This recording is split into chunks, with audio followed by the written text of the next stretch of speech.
Olá, senhoras, senhores e devoradores de mentes. Meu nome é Natasha Sakai e neste vídeo, atendendo ao pedido de um inscrito, eu vim falar pra vocês, não tem nada a ver com o jogo, vim falar sobre como eu entrei na carreira de TI, tá? Pra quem não sabe, mas é óbvio, né? Eu não vivo do YouTube, meu canal é muito pequeno pra isso.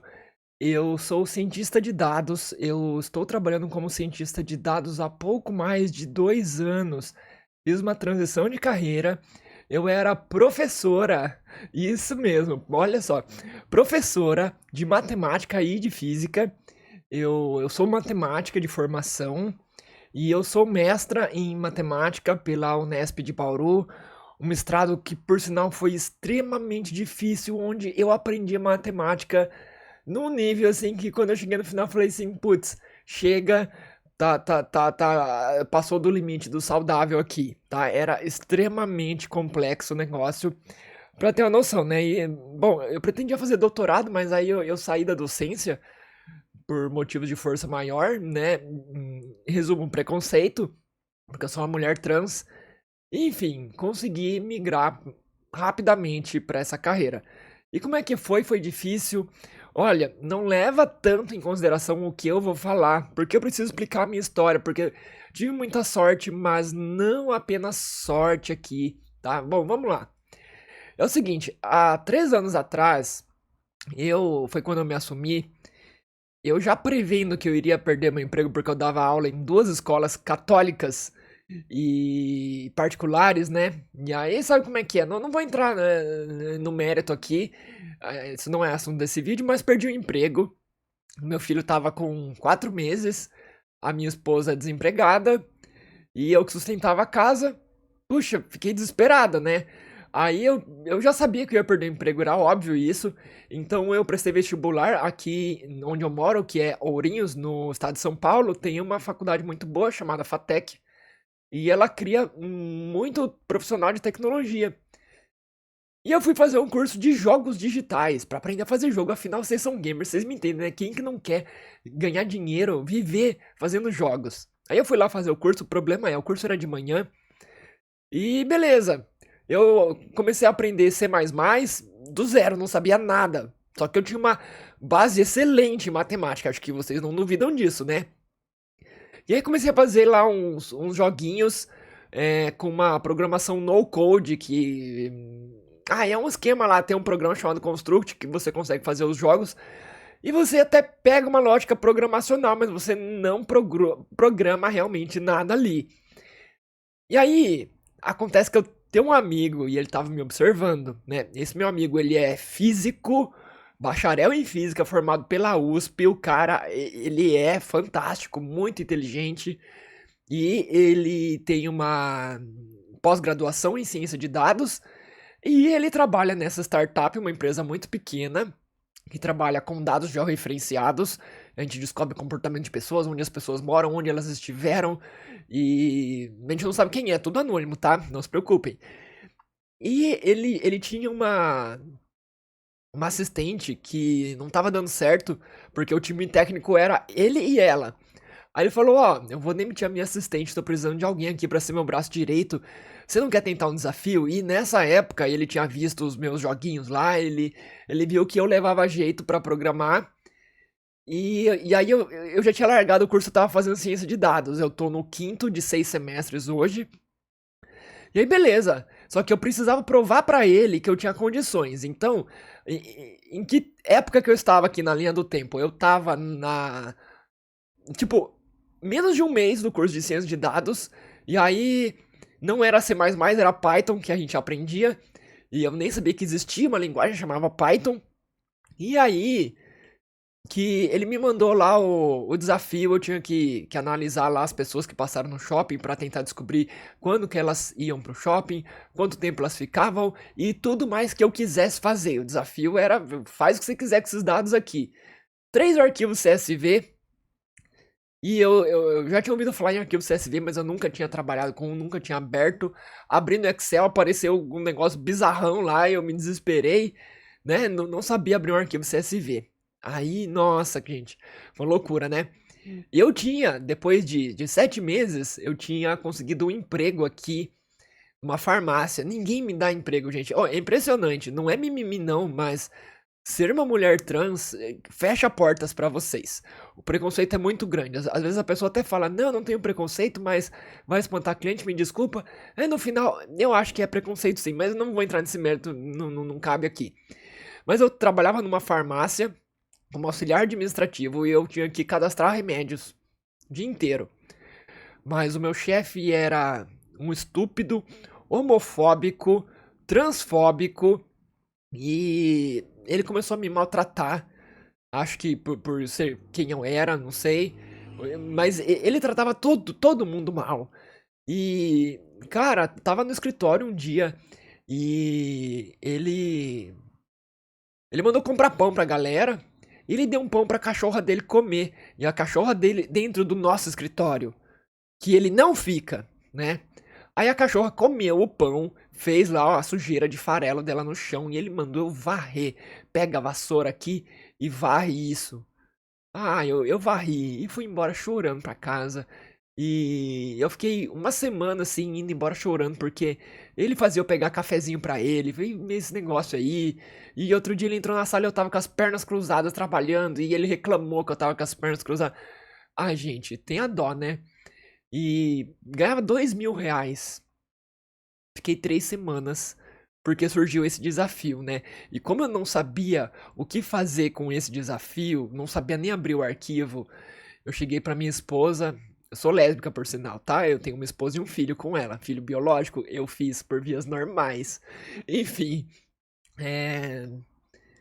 aí eu cheguei pra minha esposa e falei assim: olha, eu consigo esse emprego, mas eu preciso pedir demissão da farmácia.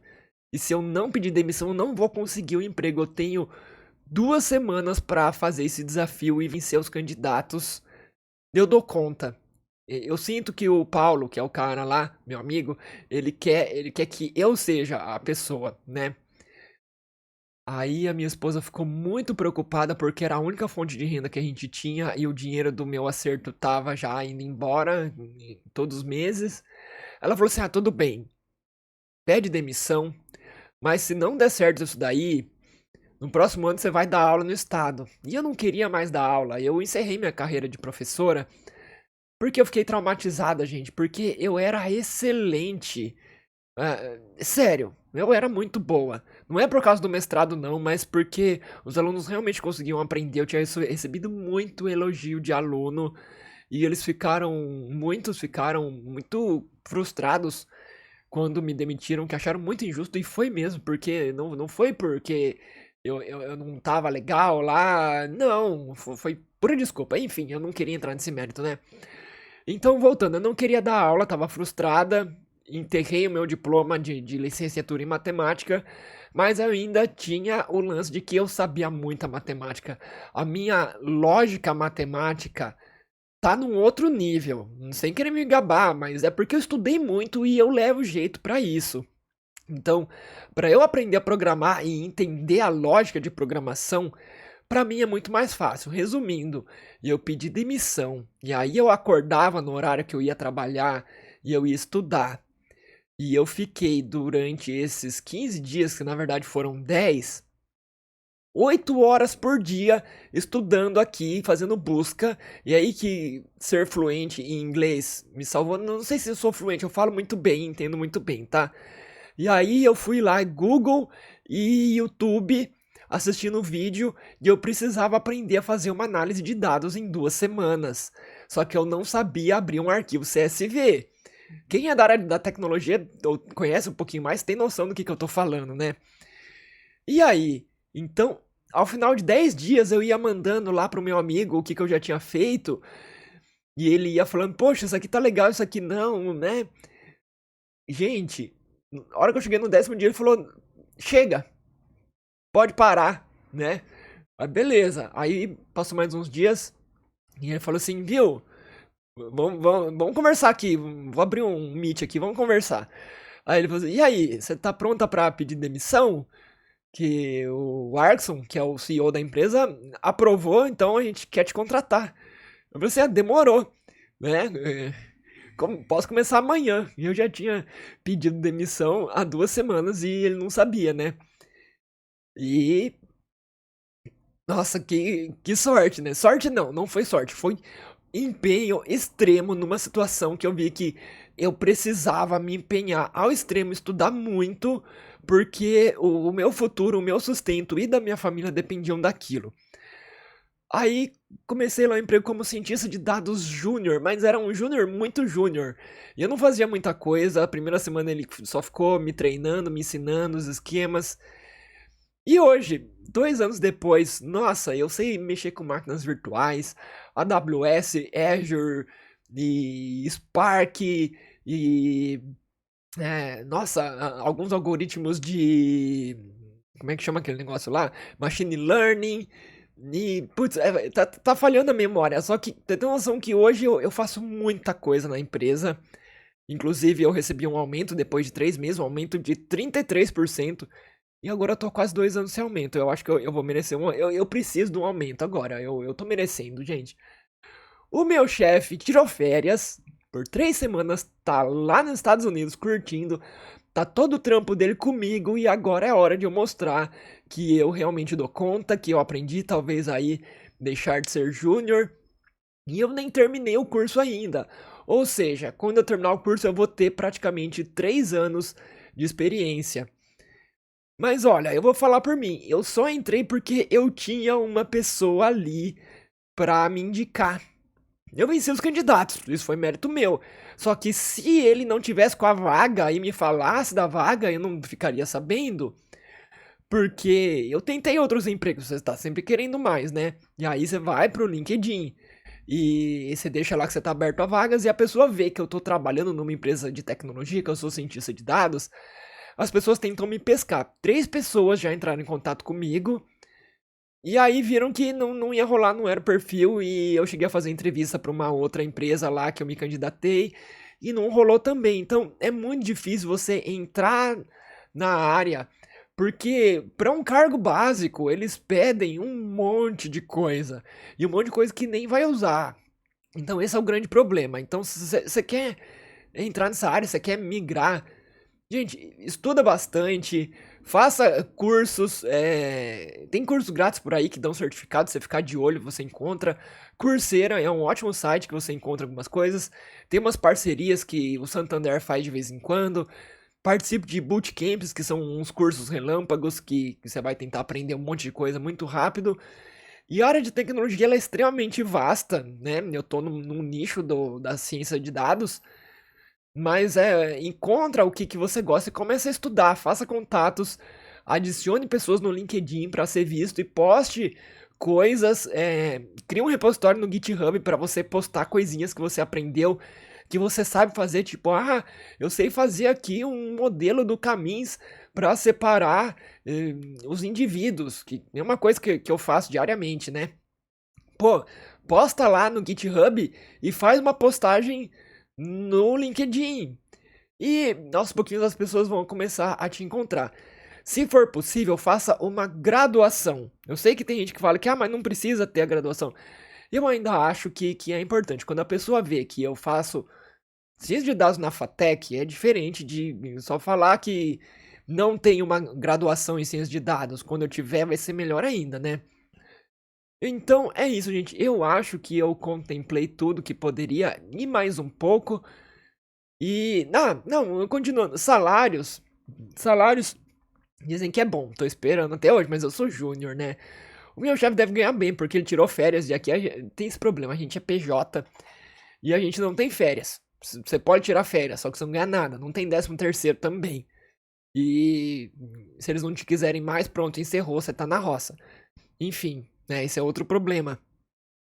Mas é um tipo de emprego que, nossa, pra mim é muito bom. Por quê? Primeiro, é remoto, a empresa é em Curitiba.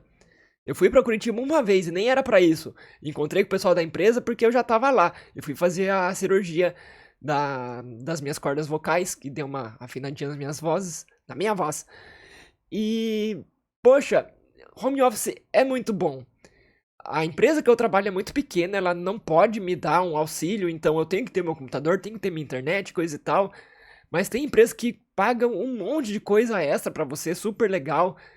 E para minorias como eu, principalmente que sofre muito preconceito, as empresas de tecnologia, elas são mais abertas a isso, tá? Tipo, o chefe lá, ele falou assim, ó, você é a primeira funcionária trans que eu tenho na vida. Mas não é porque eu tenho preconceito que eu nunca contrataria uma funcionária trans. Mas é porque nunca apareceu uma pessoa qualificada. É óbvio, você tem que ser qualificado. Mas eu tenho assim essa coisa comigo que eu, por ser uma mulher trans, eu necessito me esforçar muito mais que os outros. Porque a grande maioria das empresas vai dar uma desculpa pra não te contratar, porque existe preconceito. Eu não queria falar do preconceito, mas eu tenho que falar só pra encerrar. Então eu tenho que me esforçar demais, porque serão poucas as empresas que estarão dispostas a me contratar. E quando tiver uma vaga dessa empresa, eu tenho que conseguir a vaga. Eu acho que deu pra entender aí o meu raciocínio, né? Então, galera, é isso aí. Muito obrigado, se inscreva no canal e até a próxima.